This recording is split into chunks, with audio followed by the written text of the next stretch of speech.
सर्व प्रकारचे सोन्या चांदीचे दागिने खरेदी करा आता एकाच छताखाली. Ridhan jewellers 133 new तिरेगाव, Chandni Chowk, forest, Solapur. राजे निंबलकर.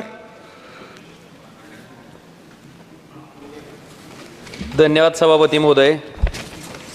मी या ठिकाणी 2024-25च्या रेल्वेच्या अनुदानाच्या मागण्यावर चर्चा करण्यासाठी या ठिकाणी उभा आहे. सभापती महोदय, सोलापूर, तुळजापूर, धाराशिव ह्या रेल्वे मार्गाची घोषणा साधारणतः 2014 त्या ठिकाणी करण्यात आली.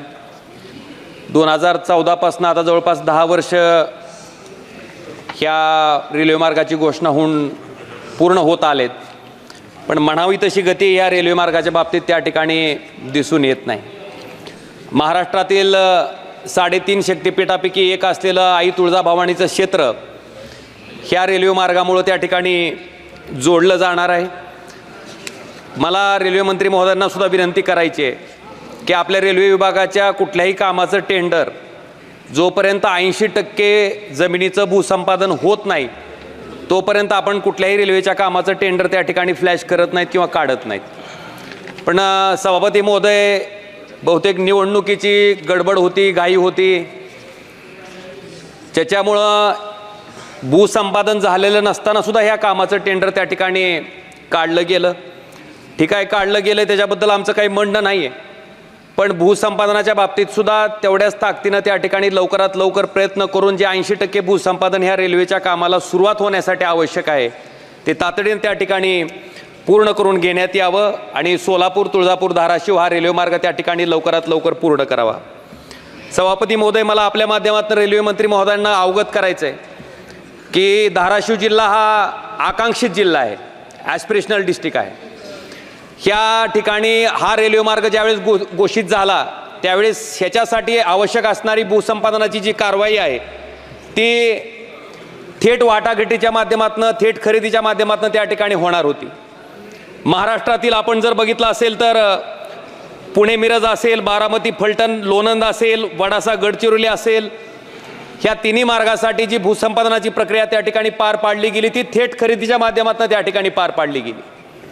हा सुद्धा मार्ग त्या ठिकाणी थेट खरेदीच्या माध्यमातूनच पार पाडला जाणार होता, पण नेमकं कुठं माशी शिंकली माहीत नाही, पण थेट खरेदीचं डायरेक्ट कंपल्सरी ॲक्विजिशनवर आपण आलो. त्या ठिकाणी आपल्या माध्यमातून सन्माननीय रेल्वे मंत्री महोदयांना मला विनंती करायची आहे की महाराष्ट्रातील सगळ्यात जास्त शेतकऱ्याच्या आत्महत्या होणारा हा जिल्हा आहे. शेतकरी आधीच त्रस्त आहे आणि त्या शेतकऱ्याची आयुष्यभराची कमाई म्हणजे ती जमीन असते आणि त्या जमिनीचं संपादन होत असताना थेट खरेदीच्या माध्यमातून त्या ठिकाणी जर हे संपादन झालं तर शेतकऱ्याला जवळपास 5 पटीनं त्याच्या जमिनीचा मोबदला त्या ठिकाणी मिळतो. पण आपण जर कंपल्सरी ॲक्विजिशन त्या ठिकाणी जमिनीचं केलं तर मात्र त्या शेतकऱ्यावर त्या ठिकाणी अन्याय होतो आणि 4 पटीनंच त्या ठिकाणी मोबदला त्या शेतकऱ्याला त्या ठिकाणी मिळतोय. त्यामुळं आपल्या माध्यमातून सन्माननीय रेल्वे मंत्री महोदयांना माझी कळकळीची विनंती आहे की या प्रकरणामध्ये आपण लक्ष घालावं आणि शेतकऱ्याच्या बाजूनं न्याय देण्याच्या दृष्टीनं त्या ठिकाणी थेट खरेदीच्या माध्यमातून ही भूसंपादनाची कारवाई त्या ठिकाणी केली जावी, जेणेकरून शेतकऱ्यांना त्या ठिकाणी जमिनीचा जो मोबदला आहे तो त्या ठिकाणी 5 पटीनं मिळू शकेल. सभापती महोदय, आपण बघितलं असेल की आपण आता वंदे भारत चालू केले, बुलेट ट्रेनच्या बाबतीत सुद्धा मोठ्या प्रमाणात आपली जलद गतीनं हालचाल त्या ठिकाणी होते, त्याच्याबद्दल आम्हाला काही वाईट वाटायचं कारण नाही. जागतिक स्पर्धेबरोबर स्पर्धा करत असताना जागतिक लेवलला आपण ह्या सगळ्या गोष्टी करणं अभिप्रेत आहे, त्याच्याबद्दल आमचं काहीच म्हणणं नाही. पण सभापती महोदय, ज्यावेळेस आम्ही स्वतः रेल्वेनं प्रवास करण्यासाठी धाराशिवच्या रेल्वे स्टेशनला येतो त्यावेळेस जनरल डब्याची जी अवस्था असते ती अतिशय बघवत नाही. म्हणजे त्याच्या बाबतीत नेमकं माणसंच प्रवास करतात का जनावर प्रवास करतात अशी अवस्था त्या जनरल डब्याची झालेली आहे. महात्मा गांधीजींनी सांगितलं की खरा ग्रामीण भारत हा गावात राहतो, त्या सामान्य माणसाचा विचार करून देश चालवणं आपण अपेक्षित आहे. बुलेट ट्रेन झालं, वंदे भारत झालं, ठीक आहे, त्याच्याबद्दल आमचं काही म्हणणं नाही, पण या जनरल डब्यामध्ये प्रवास करणाऱ्या लोकांची व्यथा, अवस्था, परिस्थिती आपण त्या ठिकाणी जाणून घेणं गरजेचं आहे. आपण त्यांना सुद्धा माणूस म्हणून त्या ठिकाणी त्यांचं जाणं, त्यांचा प्रवास त्या ठिकाणी मान्य करणं गरजेचं आहे आणि जनरल डब्याची सुद्धा तेवढ्या प्रमाणात संख्या वाढवणं गरजेचं आहे, त्यांचा प्रवास सुसह्य करणं गरजेचं आहे. कारण जनरल डब्यामधल्या एखाद्या माणसाला जर बाथरूमला जायचं असेल तर अर्धा तास त्याला राहिलेल्या ठिकाणापासून निघावं लागतं, तेव्हा त्याची बरोबर अर्धा तासानं तो त्या इच्छित स्थळी पोहोचतो. इतकी दुरावस्था त्या जनरल डब्याची झालेली आहे. माझ्याकडे आलेल्या रेल्वे गाडी आली बिदरवरनं की अक्षरशः जनरल डब्यामध्ये घुसण्यासाठी लोकांनी मधनं दरवाजे बंद केलेले असतात, ही लोक बाहेरून वाजवत असतात की उघडा उघडा दार उघडा. अशी बिकट अवस्था त्या ठिकाणी झालेली आहे. त्याच्यामुळं निश्चित वंदे भारत करा, बुलेट ट्रेन करा, त्याच्याबद्दल आमचं काही म्हणणं नाही. पण त्याचबरोबर ह्या सामान्य माणसाच्या जगण्याला सुद्धा, ज्याच्यामध्ये भारत देशातील फार मोठी लोकसंख्या कव्हर होते, त्या माणसाचं जगणं सुद्धा जनरल डब्यामध्ये संख्या वाढवून किंवा त्याच्यात बाबतीत काही इम्प्रूव्हमेंट करून आपण त्याचं जीवनसुद्धा प्रवासाचं सुसह्य करावं, ही सुद्धा विनंती मी आपल्या माध्यमातून सन्माननीय रेल्वे मंत्री महोदयांना करतोय. सभापती महोदय, आपण बघितलं असेल, अपंग असतील, ज्येष्ठ नागरिक असतील, पत्रकार असतील, यांना रेल्वेच्या प्रवासात पूर्वी सूट होती. अचानक कोरोनाच्या नंतर ती सूट आपण त्या ठिकाणी बंद केली.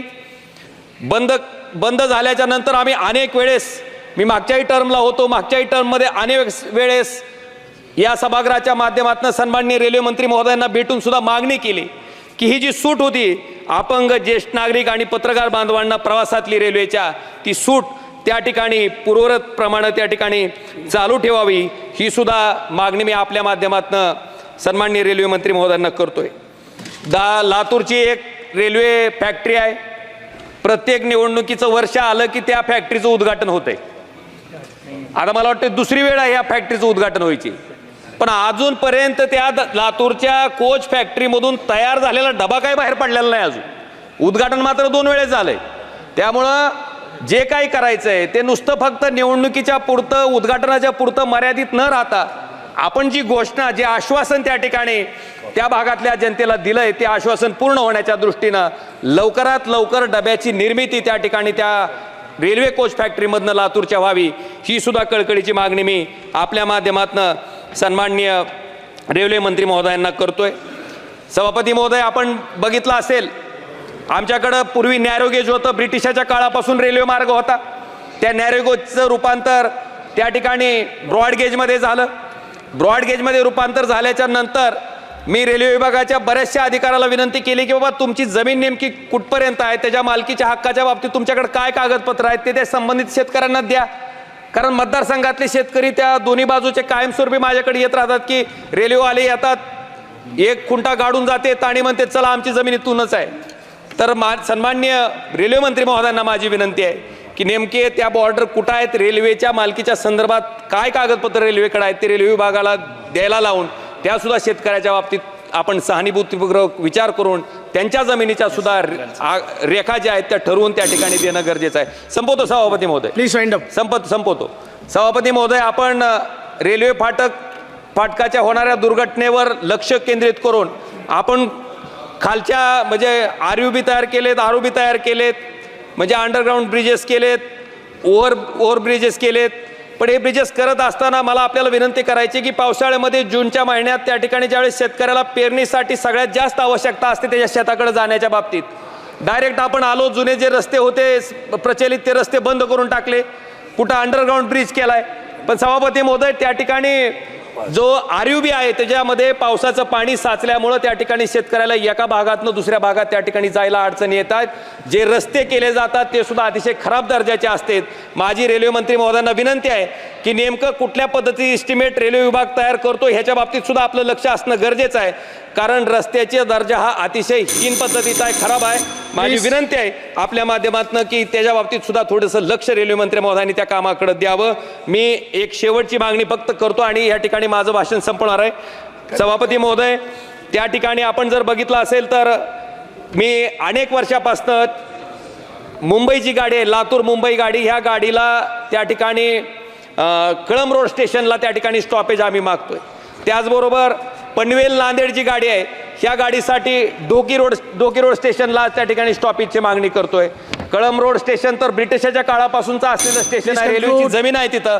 तर माझी विनंती आहे की या दोन्ही स्टॉपेजच्या मागणीकडे आपण गांभीर्यानं लक्ष घालून त्या ठिकाणी हे दोन्ही स्टॉपेज त्या ठिकाणी रेल्वेचे मंजूर करावे, ही कळकळीची विनंती करतो. आणि शेवटचा एकच मुद्दा आहे सभापती महोदय, रॅक पॉईंट आहे माझ्याकडं माझ्या जिल्ह्यासाठी, पण रॅक पॉईंटला आवश्यक असणारं जे शेड आहे ते शेड त्या ठिकाणी मात्र अद्यापपर्यंत तयार नाही. त्यामुळं ज्यावेळेस खतं येतात, त्या ठिकाणी अन्नधान्य येत आहे, त्यावेळेस ते पूर्णतः भिजलं जात आहे, त्याचं नुकसान होत आहे.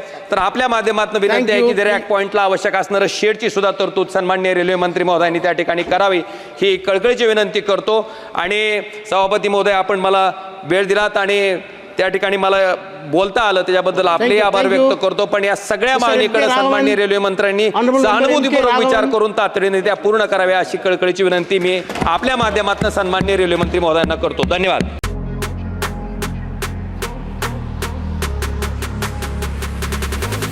आपल्या आवडीचे सोन्या चांदीचे दागिने खरेदी करा फक्त रिधान ज्वेलर्स मध्ये. 24 कॅरेट, 22 कॅरेट, 20 कॅरेट आणि 18 कॅरेटचे हॉलमार्क केलेले सोन्या चांदीचे दागिने फक्त आणि फक्त रिधान ज्वेलर्स मध्ये. ग्राहकांसाठी 10 ग्रॅम सोने खरेदीवर 100% रिसेलची गॅरंटी. आता सोने खरेदी करा हप्त्याने. रिधान गोल्ड योजना, 11 हप्ते तुमचे, 12वा हप्ता आमचा. मजुरीवर 50% सूट. एकदा अवश्य भेट द्या. Ridhan jewellers, 133 new तिरेगाव, Chandni Chowk, forest, Solapur.